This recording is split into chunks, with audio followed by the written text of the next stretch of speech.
Welcome to the Keep Your Cool Mama podcast, where it's all about you, Mama. I am your host, Sheilah.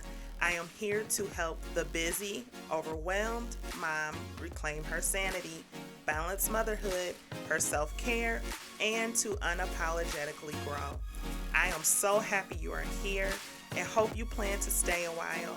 Kick your feet up, sit back, relax, so we can focus on you.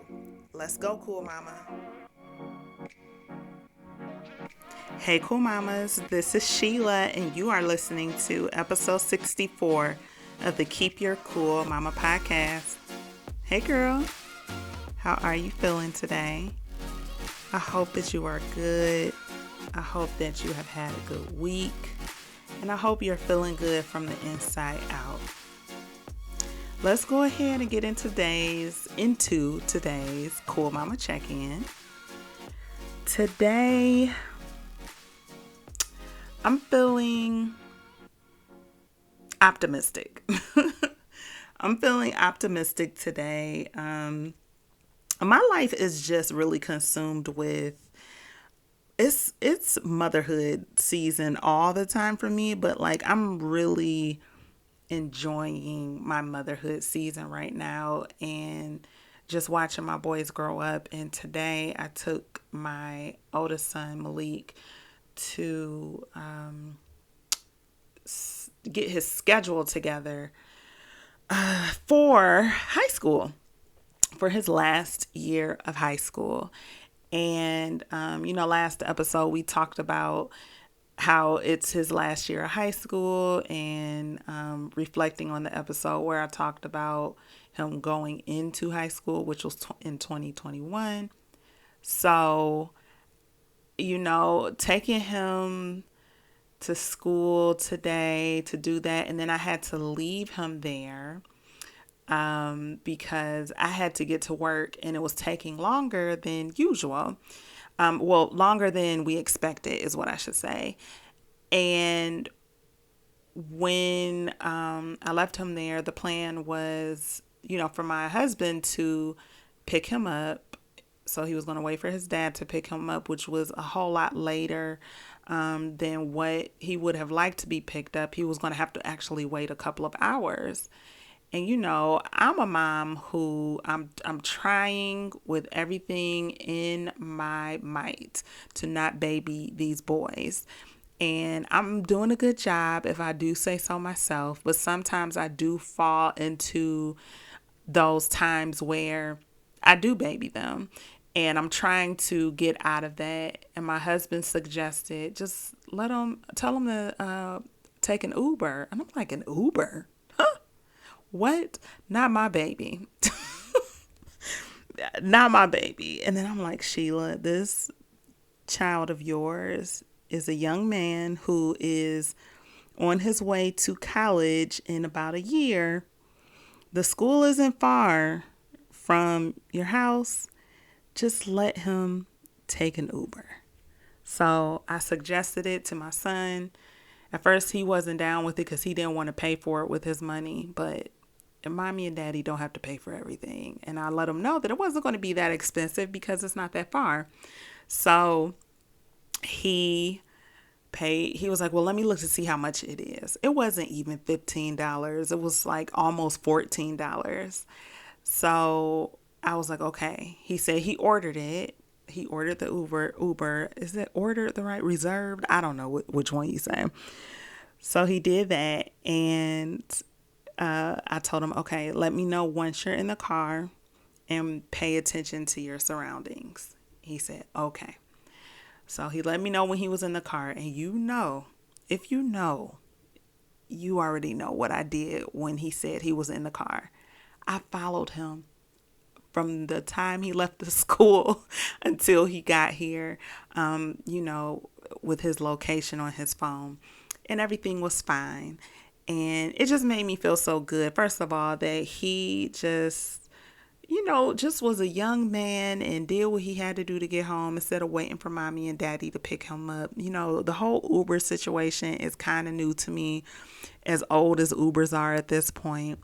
And it took a lot for me, and I was just proud of myself for just, you know, just taking my hands off of the situation and allowing him to be a young man. And that made me feel good for him and for me. And my husband, of course, was like, see, I told you everything was going to be fine. I don't want to hear all that though. I still don't want my baby in an Uber, but at the same time, I do not want to baby him. Last thing I want to do is baby a young man. But yeah, he's all good. Everything is fine. And he got home safely. And now he's just like, oh, when I need to go somewhere, I'm catching an Uber because homeboy still doesn't have his license. And I'm not rushing him to, we still have to practice the whole driving thing. But he is definitely ready to get that started. But until he does, he's like, let me catch these Ubers. And I'm not mad at him. It's just always prayers going forth for protection around my boys, whatever they do and wherever they go. So I know that God's got them, and I'm good when they're good. And I know that God will handle, just protecting them and keeping them safe from all harm and all danger, seen and unseen. So that is my cool mama check-in. It was a lengthy one, but I hope that you will take a moment to check in with yourself. How are you feeling? How are the kids? How is motherhood going for you? How is your mental health? How is your emotional health? How are you doing as an individual? How are you? So I want you to pause and check in with yourself, whether that's during this episode or if it's during a separate time. Just promise me that you will check in with yourself, because I want you to always remember that you matter. So let's go ahead and get into today's episode.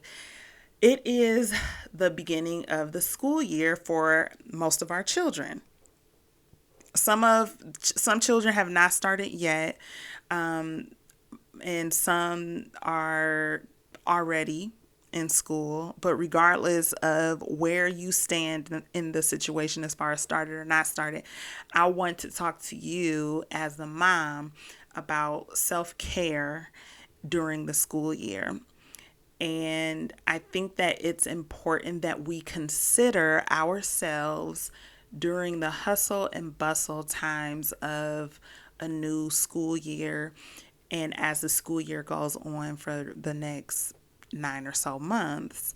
And I think a lot of the time, so many things are just happening for our kids, with homework and just friend situations and stress from schoolwork and just, teacher conferences and all of the things. It's just so many things going on. And if you do not take care of yourself during the school year, I want you to just highly consider the importance of just pausing to take care of you. A lot of us have full-time jobs on top of being full-time moms. And being a mom, I feel like, separate from school in and of itself is a lot. So when you include school with that, which is generally the mass of what our children deal with in the early years. So of course I'm speaking to moms who have school age children at this point. So because it's such a huge part of your child's life, it's important to remember that while everything is affecting them, it is affecting you. Think about those times when your child is going through something at school and how you just are fully invested in what's happening with them and just trying to figure out how to fix the issue, what are the resources that are available, how can I help them? And then those times where there's nothing that you can do but allow your child to just go through what they're going through. Sometimes it's like that as well. And that can be stressful. That can be taxing for a mom to go through emotionally and mentally. And then that affects you physically, where you're just tired and not paying attention to what you need and just slowing down long enough to just breathe. So I want to give you just 5 quick self care practices that you can do during the school year. And of course, these are things that I believe are helpful, but I want you to also consider things that are helpful for you in times when stress is high, and things that make you feel good from the inside. So think of the joy that you feel when you stop and take care of yourself. You deserve to feel that often, not just sometimes, often. So, these self care practices that I'm talking about is something that I want you to consider to do all school year long, not just here and there, all school year long. That could be once a month, that can be once a day, whatever it is. I want it to be all school year long because the school year is long. It's almost one full year. So consider the amount of stress that is added to your body during the school year, and when you aren't taking care of yourself, what that does to you.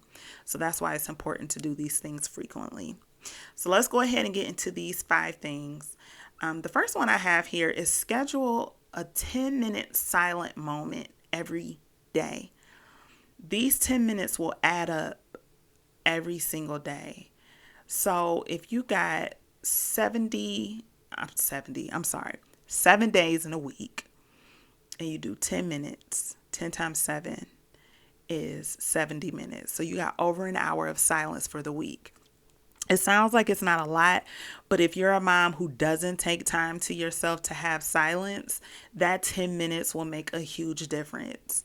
So 10 minutes in silence can sound like a tall task when you have smaller children, or even a bit older children as well. It can sound like that, but it's doable. And I have children that range from ages 9 to 15 to 17. So I've hit most stages except for adulthood, so I can relate. I know how impossible it can feel to get the silence that you need when you need it. But I want to make a suggestion.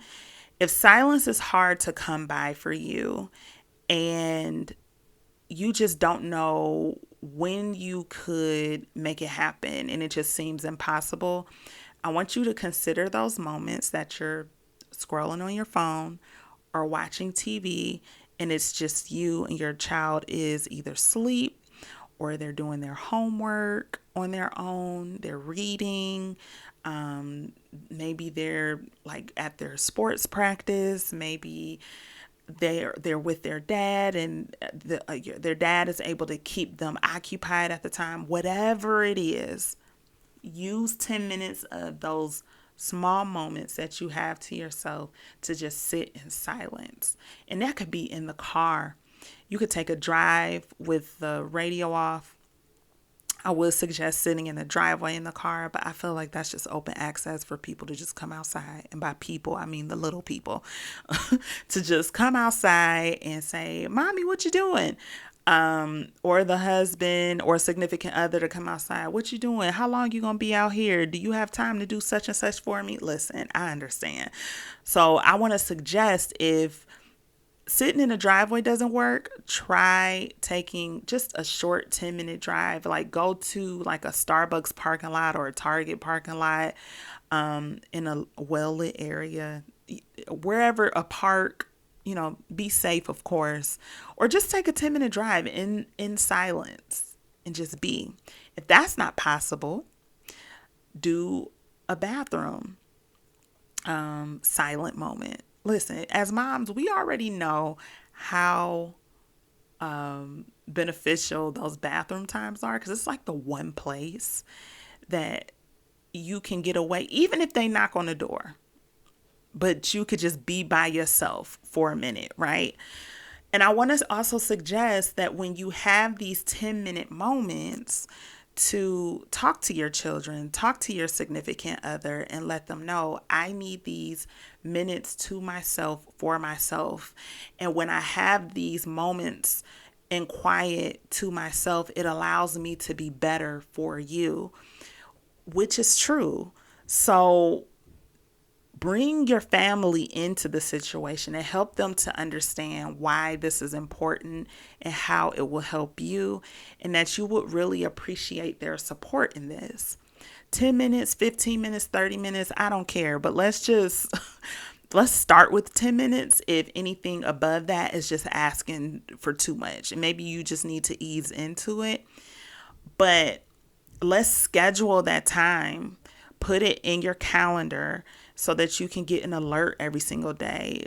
Set an alarm specifically for the day, and or for every day. Like I know for iPhones, and I'm pretty sure for Androids or whatever other phone, like you can put the alarm and you can put a title for the alarm, and you can put how often you want that alarm to go off. And I just want to suggest that you do that every day, not just Monday through Friday, Sunday through Saturday. Make it a thing. Schedule it. Get your minutes in of silence. And the reason why I said silence is because we need some time to hear our own thoughts. We need some time to just sit with ourselves and sit with God and just hear our own inner voice. Silence is so important, and it's definitely something that I will get away from myself without realizing it. And I got to pull it back in, and I got to tell myself, like, you need a minute to yourself, and that's okay. So, number one, schedule a 10-minute silent moment every day or more if you can afford to do that. Number two, a bedtime routine. This is so important because it helps you to unwind. One of the things that I have found to be not beneficial for me is when I just get in my pajamas, get straight into bed, and just go to sleep and don't pray, don't drink tea, don't take deep breaths, don't just sit and think about my day, don't journal, just go straight to sleep. I find myself waking up frequently throughout the night when I don't take moments to myself. I find that my dreams are always weird, and if the Lord is trying to tell me something, like, I'm just completely out of it because I'm just not rested. If he's trying to give me a dream, I can't even remember what the dream is half of the time if I go straight to bed without resting. Like, we need to rest. And so a bedtime routine is something that can help you to rest before you go to sleep. It's one of the things that my therapist told me sometime last year. And I realized, wow, there is a difference between rest and sleep. And I think sometimes we put those two things together when they're not the same thing. Excuse me. So focus on a bedtime routine. What do you want that to look like for yourself? What do you enjoy to do? Do you enjoy drinking hot tea? Do you enjoy journaling? Do you enjoy listening to relaxing music, relaxing sounds like rain sounds? Do you enjoy just sitting in silence? What about coloring in a coloring book? Something that can just help to turn down your brain and the activity of it, because we're just doing so much all the time, especially during the school year. And we just need moments to just relax before we go to bed. And if we have a routine, that'll help us to do that. And reading is another good one, because I believe there is a statistic that shows it's a known fact that shows that the reading does slow your brain down and help you to rest before bed. So I can't tell you specifically what the statistic is.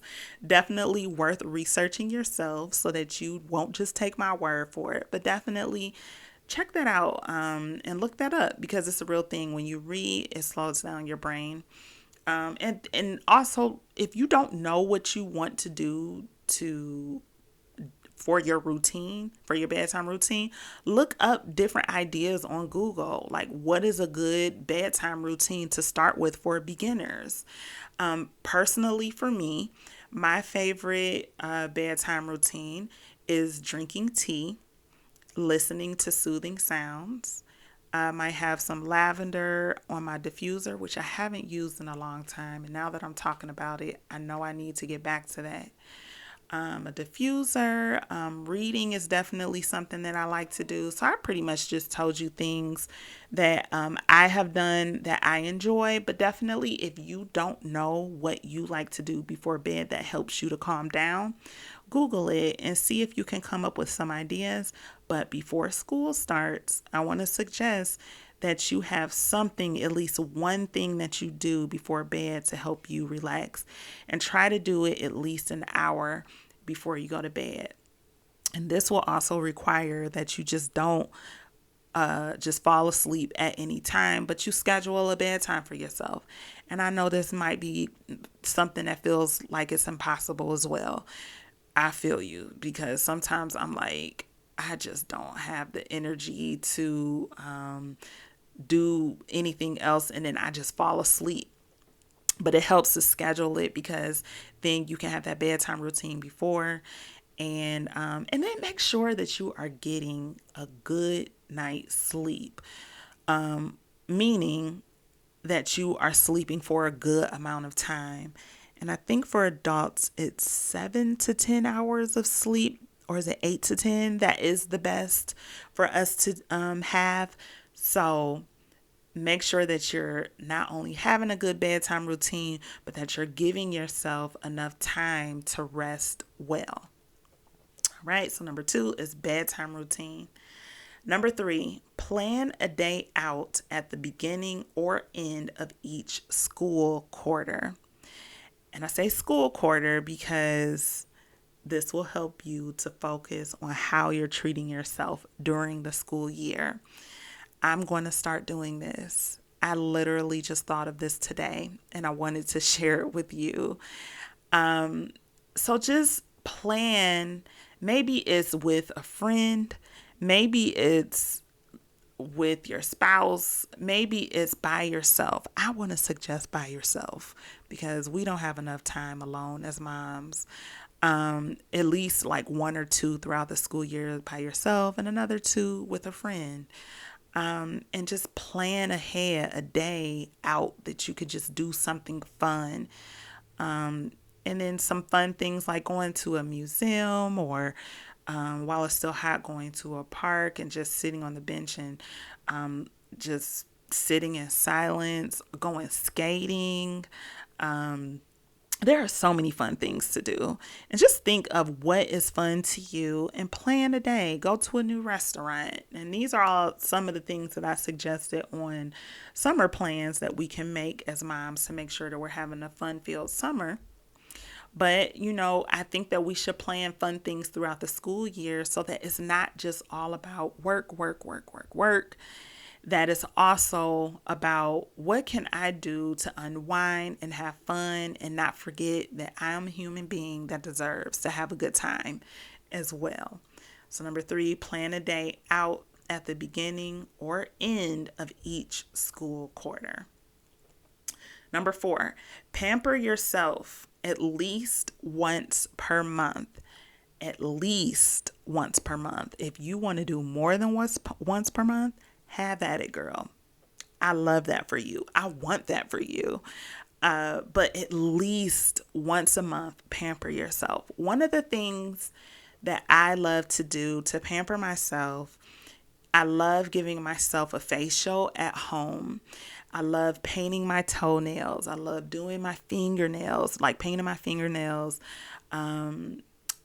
washing my hair, doing all of those things like in one day, having a pamper day for myself. Those are the things that I love to do. So your pamper day could be that you go out and get your nails done, or you go out and get a facial done. Look on Groupon to see like what massage places have a good deal, or different pamper places, whatever it is. However you want to pamper yourself, Make yourself feel good. Go get your hair done. Go get a nice outfit. Do something just for you once a month. And it doesn't have to be big. Maybe your pamper yourself is you go out and try a new coffee place, a cafe, and drink a cup of coffee or a cup of tea to yourself. That's pampering yourself too. What makes you feel good? Do something once a month to pamper yourself. And lastly, number 5, which I will say is my favorite, which is also something that I feel like I talk about often, which is cool with me because it is important. Make prayer your top priority. I want you to pray about the school year ahead. Pray about what you are desiring for your child. Pray about what you're desiring for yourself. Pray about the rest that you would like to have during the school year and let God know, like, I don't want to be stressed. Help me to figure this thing out so that I'm not as stressed this school year as I have been in previous school years. Help me to focus on the things that that I need to focus on, and leave the rest in your hands. Lead and guide me every single day. Help me to understand what I am overthinking. Help me to understand what my children need. Help me to understand what I need. Let God know your desires. Let Him know when you're tired and you're feeling overwhelmed, because I do believe that those times will happen, and God cares about that. He loves you, and He wants you to come to Him when you're feeling overwhelmed, regardless of why it is.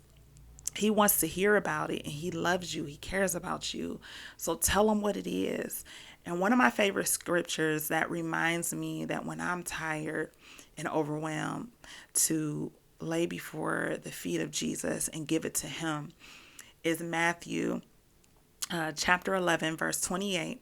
Come to me, all you who are weary and burdened, and I will give you rest.